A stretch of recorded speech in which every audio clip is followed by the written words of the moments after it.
In this video tutorial, I am going to discuss about serum enzymes in myocardial infarction or MI.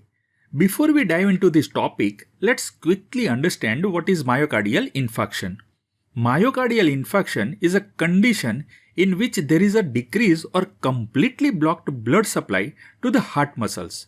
When this happens, the heart tissue doesn't get enough oxygen, leading to ischemia, and eventually the muscle cells start dying.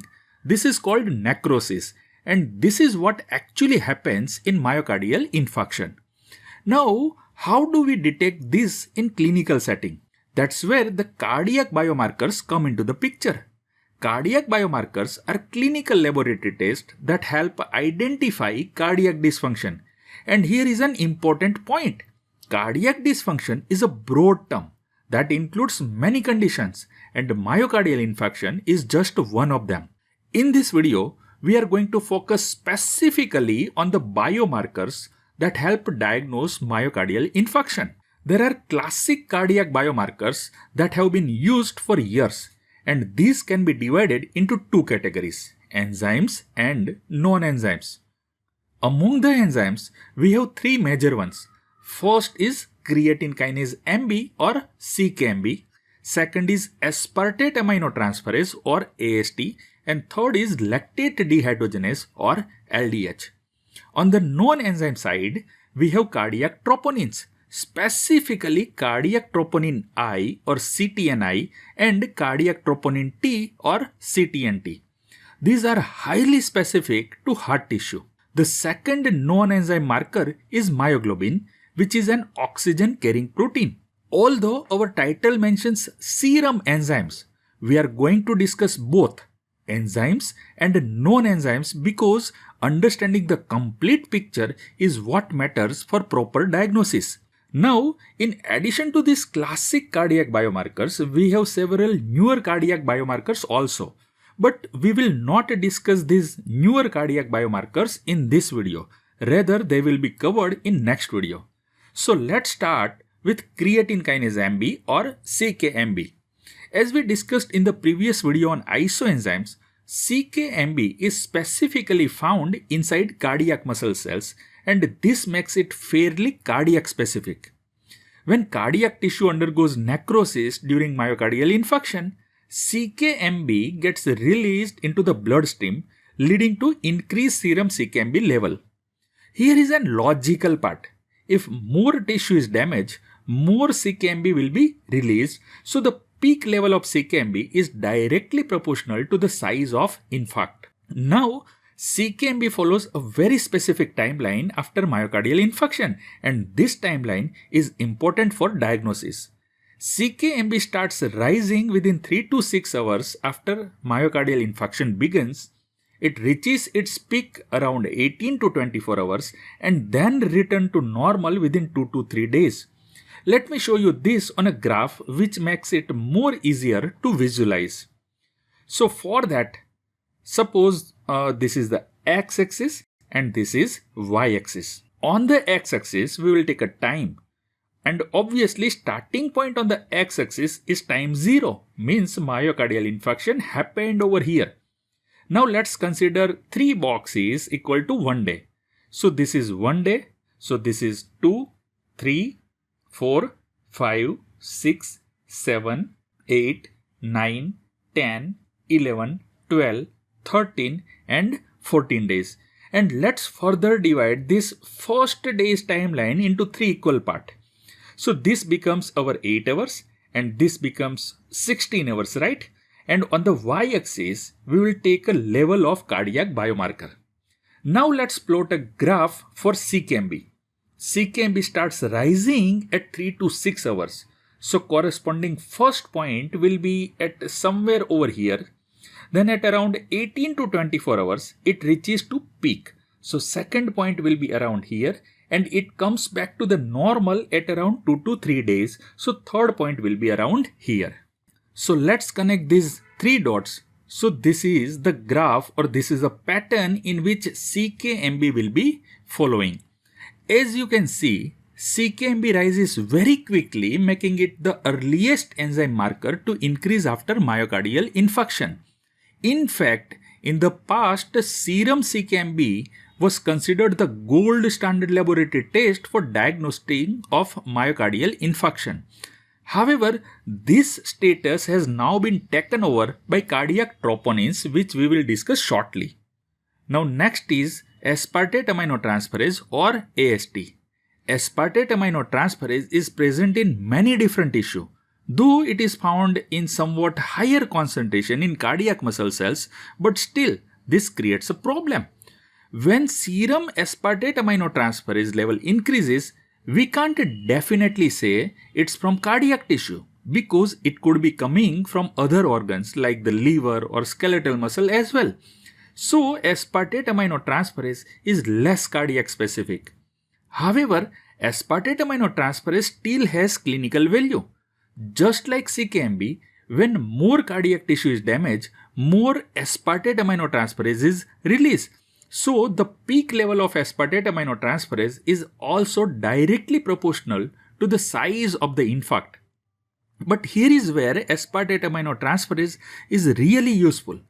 It has actually a prognostic significance. What does it mean? It means aspartate aminotransferase level can actually help predict patient's outcome. Normally, serum aspartate aminotransferase is less than 40 units per liter in serum. But after myocardial infarction, the level changes, and this changes tells us something very important. If aspartate aminotransferase level is elevated but remains between 40 to 150 units per liter, this indicates low mortality. The patient has better chances of survival. If it's between 150 to 350 units per liter, this suggests high mortality, means the patient is at a greater risk. And if serum aspartate aminotransferase exceeds 350 units per liter, this typically indicates a fatal outcome. The prognosis is very poor. So by simply looking at serum aspartate aminotransferase level, clinician can gauge how severe the infarction is and what patient outlook might be. Now let's look at the timeline for aspartate aminotransferase. Aspartate aminotransferase starts rising approximately 12 hours after myocardial infarction, reaches its peak around 24 hours and return to normal between 3 to 5 days.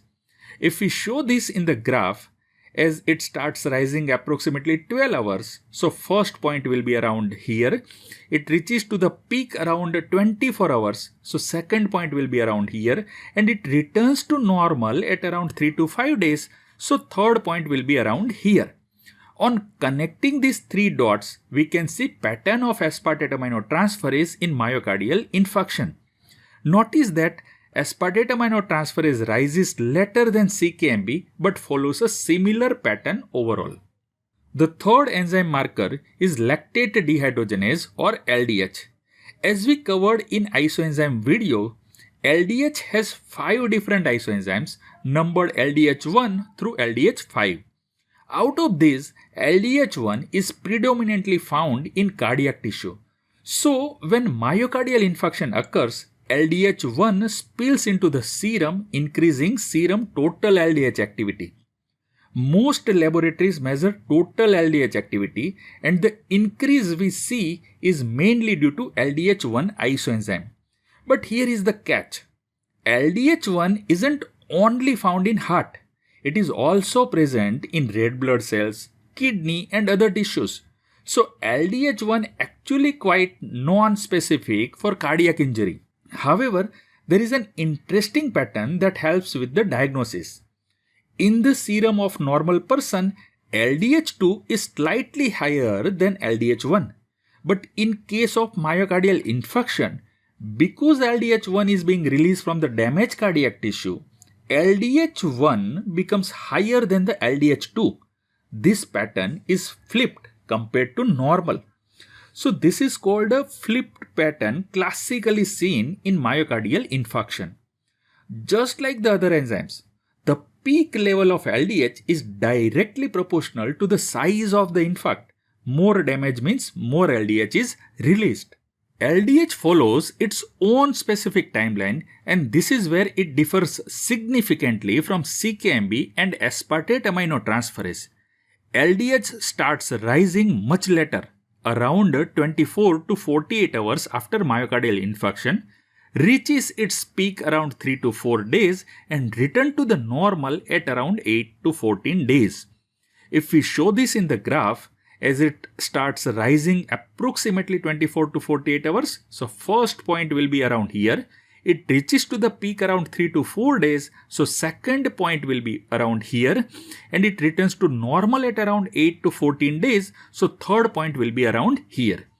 On connecting these three dots, we can see pattern of LDH in myocardial infarction. As you can see, LDH is definitely a late marker. It rises late, peaks late, and stays elevated for a long time. This makes it useful for detecting myocardial infarction in a patient who come to the hospital several days after their symptom begins. Now we come to the most important biomarkers in modern cardiology, and these are cardiac troponins. First, let be clear. Cardiac troponins are not enzymes. They are proteins that are part of muscle contraction machinery. What makes troponins special in their specificity? They are highly specific to cardiac tissue, even more specific than CKMB. Because of such high specific nature, cardiac troponin measurement is currently considered the gold standard test for diagnosing myocardial infarction, and this is the test that replaced the CKMB. There are two types of cardiac troponins we measure: cardiac troponin I or CTNI and cardiac troponin T or CTNT. Between the two, cardiac troponin I is the most specific, even more specific than troponin T. But why is troponin T less specific than cardiac troponin I? The reason is that cardiac troponin T can also be found in skeletal muscles, especially in a diseased skeletal muscle. So in rare case, troponin T might be released from skeletal muscle, which can affect its specificity.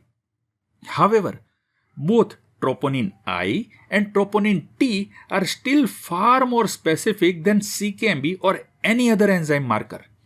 Let's look at their timeline. Cardiac troponin I starts rising at 4 hours, peaks between 14 to 24 hours, and return to normal around 7 to 10 days. Cardiac troponin T starts rising at 6 hours, peak around 24 hours, and normalize between 10 to 14 days. As you can see, both troponins follow a similar pattern, with troponin I rising just a bit earlier than troponin T. Let's add this to our graph. So first, cardiac troponin I. It starts rising approximately 4 hours, so first point will be around here. It reaches to the peak around 14 to 24 hours, so second point will be around here, and it returns to normal at around 7 to 10 days, so third point will be around here. On connecting these three dots, we can see pattern of cardiac troponin I. Now for cardiac troponin T. It starts rising approximately 6 hours and reaches at a peak at around 24 hours. So first and second point will be almost same as of cardiac troponin I. But it returns to normal at around 10 to 14 days. So third point will be like around here. On connecting these three dots, we can see a pattern of cardiac troponin T. Notice that troponins stay elevated for much longer than the enzyme markers, which makes them useful for detecting myocardial infarction even when the patient presents late. The last classic biomarker is the myoglobin. Just like troponins, myoglobin is not an enzyme. Rather, it's an oxygen-carrying protein found in the muscle cells. Here is the problem with myoglobin. It's found in all muscles, both cardiac as well as skeletal muscle. So it's very non-specific for heart damage. However, myoglobin has one major advantage, and that is of timing. It is the earliest marker to rise and the earliest to return to the normal. If we look at the timeline, myoglobin starts rising as early as 1 to 4 hours after myocardial infarction, peaks at 6 to 7 hours and return to the normal at around 24 hours. Let's add this to our graph. It starts rising approximately 1 to 4 hours. So first point will be around here. It reaches to the peak at around 6 to 7 hours. So second point will be around here, and it returns to the normal at around 24 hours. So third point will be around here. On connecting these three dots, we can see pattern of myoglobin. Look at that. Myoglobin shoots up fast and comes down fast. It's the earliest overall marker, while the CKMB is the earliest enzyme marker specifically. And on the opposite end, LDH is the last to rise and last to return back to the normal. So this completes our discussion of serum enzymes in myocardial infarction. In the next video, I will discuss about newer cardiac biomarkers. I hope that all the concepts in this video are clear. If you have any query or confusion, please write it down in the comment section below. Thank you.